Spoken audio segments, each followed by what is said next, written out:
All right, I want to get into the individual provisions, and I want to start with the Israel bill. On the Israel bill, I have concerns about deficit spending to send money to any country, even if that country is a great ally, and even if that country is under attack. I think that there are ways to make reductions in our budget. What I believe is we ought to defund the UN to get the money to Israel, since the UN has become such an anti-Israel entity. That way, you not only help Israel by getting them the resources, but you also help them by defunding one of their adversaries, which would be the UN. So you actually get value out of the pay for.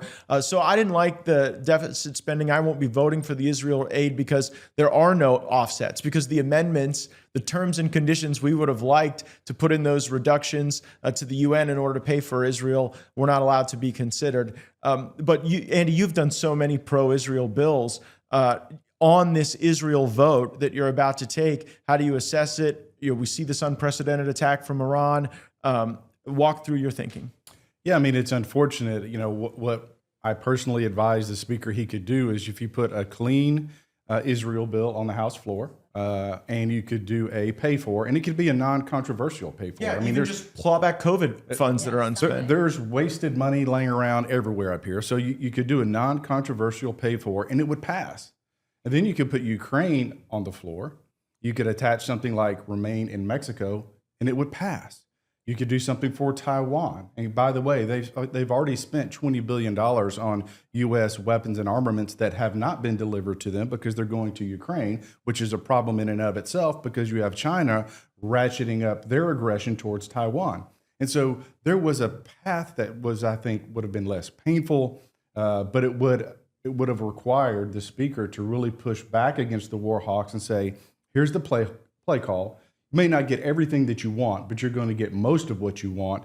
And I think as a conference, we would have been more united. But now with the posture we are you voting for the Israel provision of the bill?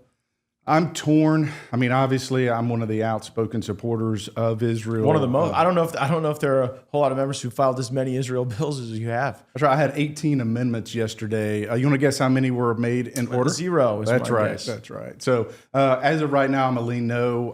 But it's a tough vote. But if those amendments would have been offered, even if they hadn't been adopted, see, my theory is if you would have given me a chance to go after the UN to try to help Israel or to vote on some of the Ogles amendments, I might have been more inclined to vote for the overall deal. But the fact that we're forced into borrowing money from China to give it to Israel is just such a bad way to think about it. How do you think about it, Rep. Luna? I'm torn right now, mainly because, I mean, you go back to the UN. The UN also, too, is guilty of abuses against women. I mean, yes. Like, literally most of the countries on the UN Human Rights Council, which is just so ironic, have literally had some of the worst policies with women ever. But, I mean, you look at the whole process and the way that they handle this, and that we can't openly amend this, and that it has to go through the Speaker's office, and they're effectively governing by martial law is kind of what I look at it as.